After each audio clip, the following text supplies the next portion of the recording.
So let's start. We will be now talking about the financial sector part 2. So like lecture 19, this is in continuation with lecture 19. So lecture 20 will be focusing on the financial sector part, how we have gone through changes in the banking sector. So right now in the financial sector component, we are covering the banking sector, and then we will have the different segments covered later.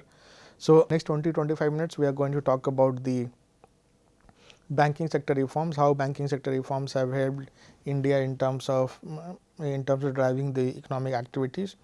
So the references remain same. So like lecture 19, you can so those references are the same here.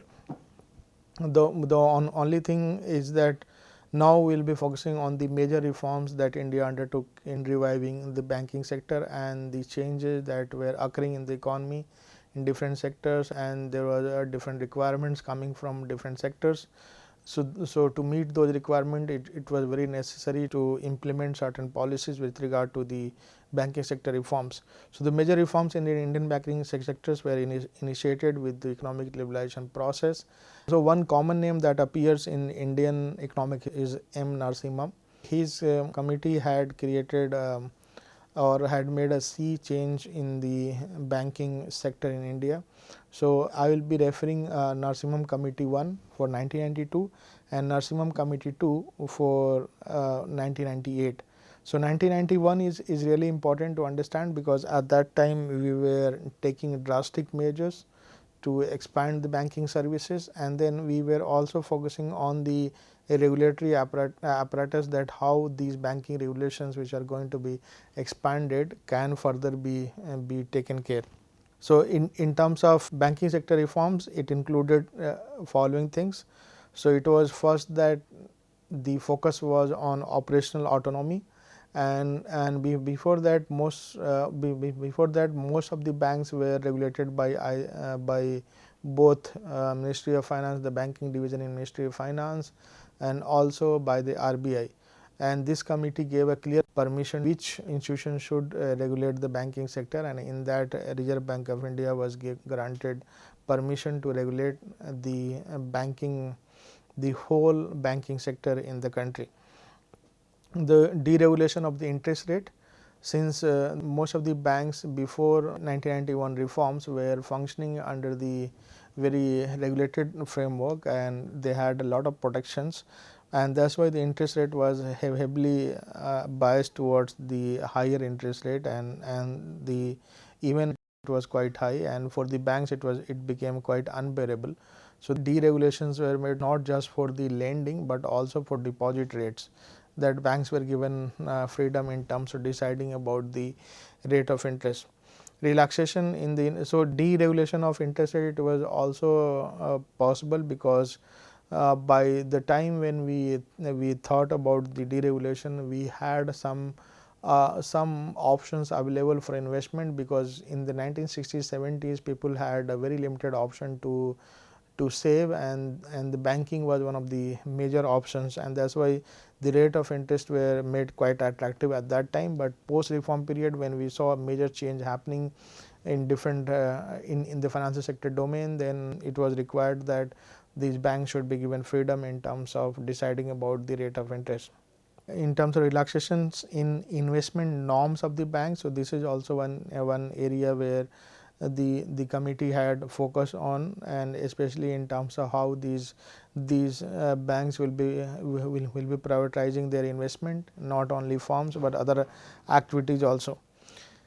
For the first time after nationalization process that we did in 1969 and in 1980, we realized that it is not good to just have the public sector banks, but it was also recommended that we should have the private sector banks again, so that the bank regulators and the bank promoters will have a faith that there will not be a further nationalization process happening, and there will be a whole lot of effort to revive the banking sector. And also it was also just to make sure that the domestic banking sector works in tandem with the foreign banks. The foreign banks were also allowed, and they were allowed to operate in India. The banking sector, since it was heavily regulated, so their focus was mostly on the real sector, and they were mostly relying on the loan advances and some income generated through the investment in government securities and other thing.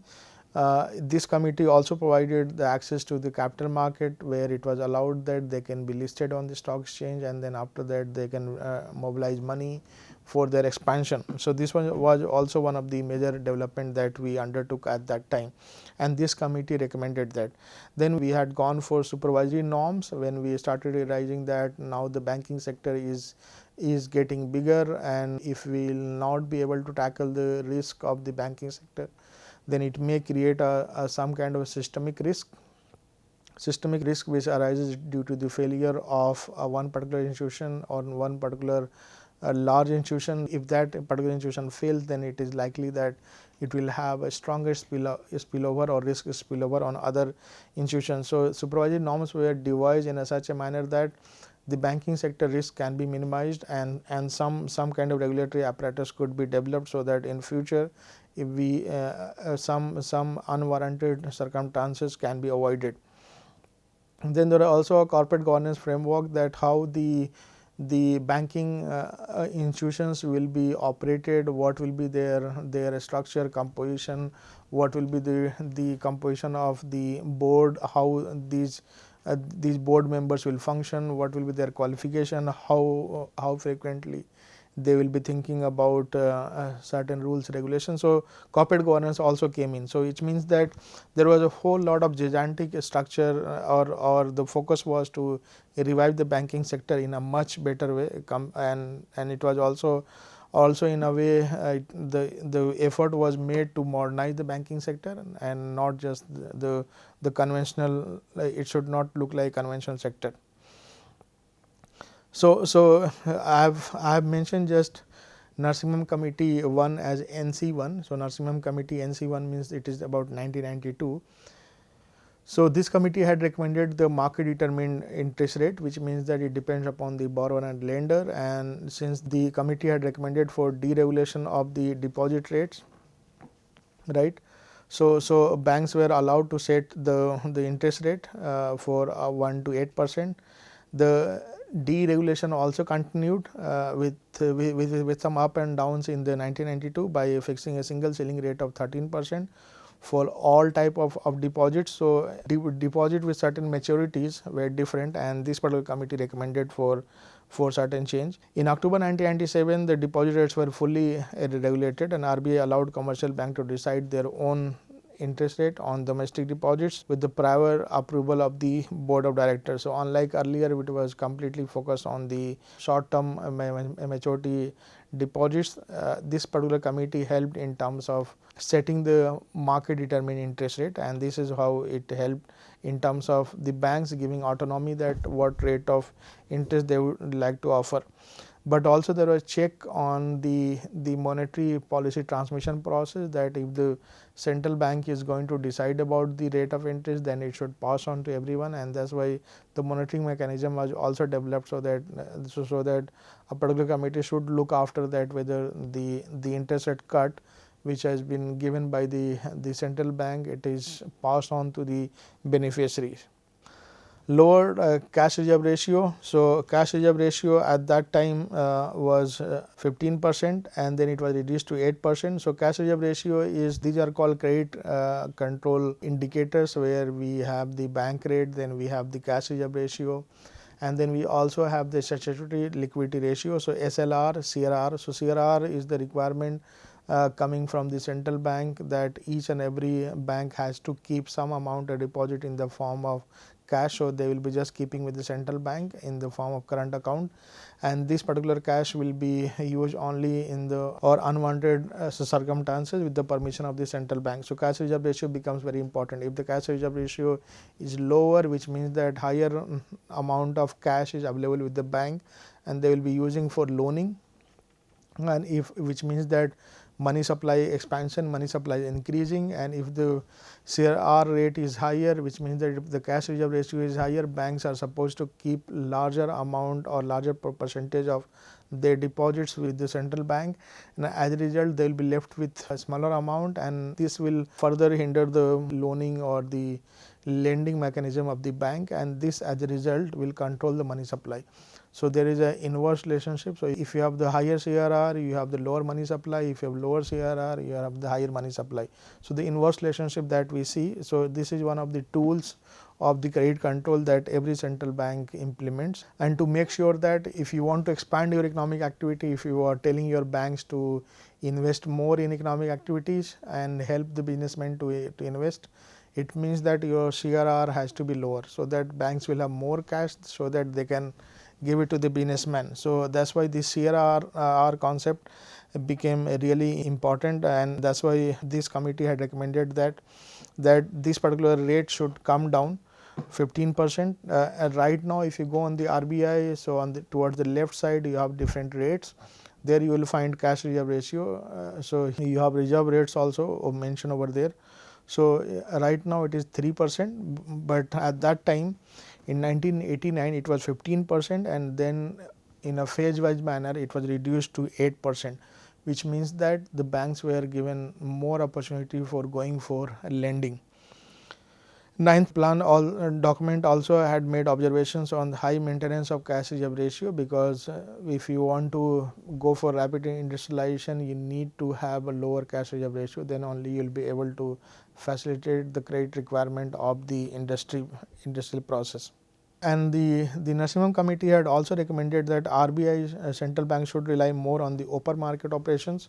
So, open market operations are also important thing, where central bank goes for selling the lower maturity or highly liquid government bond and treasury bills. So, what typically happens is that if the central bank is going to sell the security, it means that it is selling to the financial institutions including banks. So, bank will buy those security, which means that in turn banks will be paying to the central bank, because they are buying, so they will be surrendering some amount of cash to the central bank, which in turn will reduce the money supply.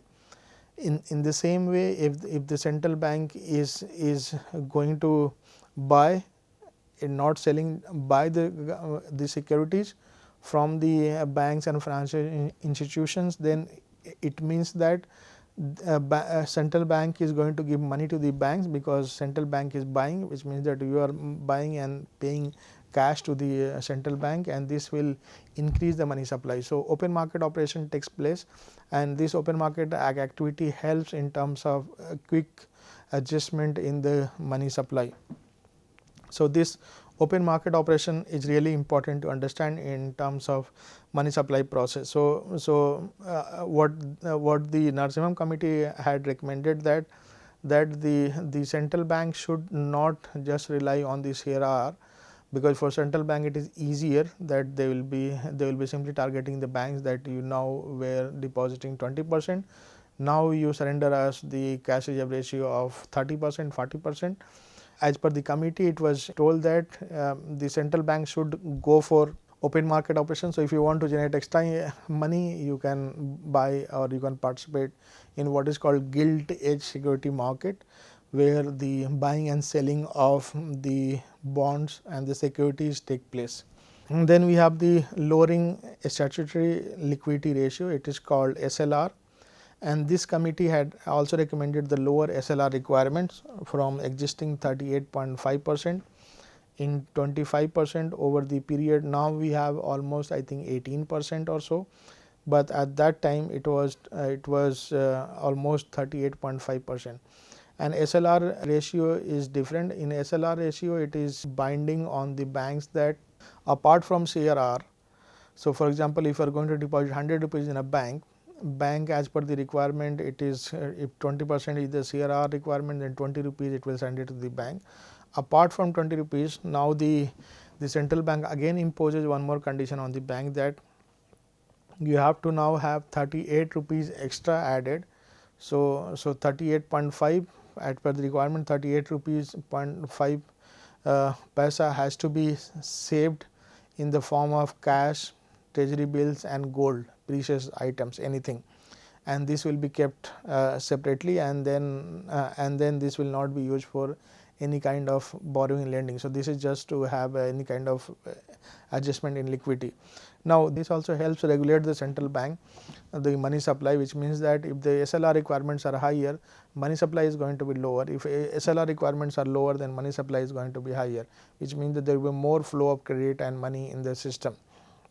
So, that is why the CRR and SLR requirements are really important to understand, and how at that time non-performing committee had recommended for the adjustment in the SLR requirement, and it was told that it should be reduced to 25, but now we have gone for further. Now, we have almost 18%, and SLR was then reduced from its peak 38.5% in 1990 to 24% by June 2011. It depends upon the situation. When there will be higher uncertainty in the economy, when there is a high likelihood that an economy is going down and there is less liquidity and people are looking for money, at that time the central bank cuts the interest rate, and the benefits are passed to the beneficiaries, and also it also reduces or it also instructs the bank to reduce the CRR and SLR requirement, because or it simply comes up with a notification about the new CRR and SLR requirements. Then we also have the banking sector regulations. In terms of banking sector regulation, the first thing that the committee had recommended that there should be a consolidation of the public sector bank, and there should be less number of banks compared to the large number of banking system, which means that there should not be a more than 3 to 4 large banks at the internationally competitive levels. For example, Royal Bank of Scotland in UK, then you have Deutsche Bank in Germany. So, at that level, 8 to 10 national banks to cater the need of the domestic economy, industrial process. Local banks whose operations would be generally confined to a specific region. Then there is a recommendation for rural banks on the pattern of regional rural banks, RRBs. So, it was also recommended, and it should be limited to rural areas. Then the Narasimhan committee one also recommended for setting up a private bank. So, there should be a scope for the private bank to participate, and there will be equal treatment. So, there should not be any kind of discrimination between public and private bank, especially in terms of regulations. Foreign banks in India. So, in January 1993, RBI issued the licenses to 10 private banks to operate in the country with the minimum capital of paid up capital of 100 crores, which was revised in 2001 to 200 crore. So, which means that this banking sector regulation of the Narasimhan Committee one had given enough importance in terms of not just granting the good financial health, but also it was about the consolidation of the large banking setup, so that there should be easy regulation. But on the other hand, the opponents were not happy, because they were of the view that if you will have the large number of institutions, then it also provides in terms of variety of opportunities and options available for the savers plus the borrowers, and that is why this should continue. So, at that time this was also one argument raised by some of the experts. Then duality of control. So, this Narasimhan committee had also gone for streamlining the duality of control. It means that at that time the banking sector was regulated by the RBI plus the banking department of the Ministry of Finance, and this committee had recommended that the banking sector should be only limited to the RBI, and RBI should have the full control on the banking system in India. Then after this committee had also suggested to abolish something called selective credit control. So, under this what typically happens is that in SEC, so when we were going for the aggressive industrialization, so at that time certain priority sectors were given incentives, and they were prioritized under some plannings that this particular sector will be given importance during this plan, and there will be some extra allocation of credit resources or money to a particular sector or particular industry. So, at that time it was quantitative credit control. Under this you have a CRR and SLR and the bank rate, but there was also selective credit control under qualitative. Under that certain priority sectors were given incentives in terms of ability of money, and it later created a trouble in terms of higher NPAs, because the emphasized sectors were not able to repay, the borrowers in that emphasized sector were not able to repay the money, and this became a big trouble. So this was introduced in 1956 when we had gone for second 5-year plan, the Mahalanobis model, the second 5-year plan, and at that time we had gone for promotion of the heavy industries and also the promotion of some sectors, right. So and in a phase wise manner, this particular selective credit control was phased out, and this was also recommended by this particular committee, Narasimhan committee. By 2004 we also focused on the monitoring of frauds, but this was not emphasized at that time. But in post 2000 we realized that it has become one of the areas to look for, and that's why the certain regulatory bodies were set up. And though in 90s it was not fully materialized, but later in post 2000 it became one of the important issues, and that's why the government has set up. So it was also the maintenance of some kind of requirement on the bank, so that their financial health should not deteriorate and there should not be any kind of unwarranted situation for the regulator, and regulator should be aware of if there are any symptoms. Then for the first time Anti Money Laundering Act, so task force was designed. So this was Financial Action Task Force, and this task force was devised to make sure that the inflow of money and outflow of money into the banking sector is heavily regulated, and there is a proper monitoring system. So know your customer norms were defined. So KYC norms were devised, and these KYC norms were highly useful, and especially not just thinking about the money laundering and also about the misuse of financing for terror and other activities. So then we had the implementation of Basel norms. So we have Basel is a small city in Switzerland, and there we have a Bank for International Settlement, BIS, and this particular, so in International Committee on Bank Regulation helps a lot in terms of setting up the standards for the global banking regulation. And under that we had the Basel I scenario that was introduced in 1988. In 2004 again we had the Basel II requirement. Now we are in Basel III. In Basel I requirement there was one requirement of maintenance of capital to risk weighted asset ratio. Risk weighted asset in the sense that some loans or debt which are having collateral, their risk will be much lower compared to the non collateral loan, and that's why it became really important that how this can be.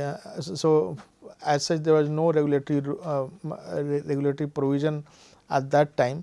So that's why this CRR AR requirement became really important. So what should be the minimum capital based on the certain portfolios of the loans. So at that time India took a very forwarding step, and then it had set the CRR AR rate at 9%, higher than the global standard, right. And RBI drafted the guideline for the implementation of Basel II. So in Basel II it was a capital adequacy ratio requirement. So there were in Basel II you have three regulations, norms. It is called three pillars. One is the capital adequacy norm. So it is almost 8%, similar to what we had with Basel I.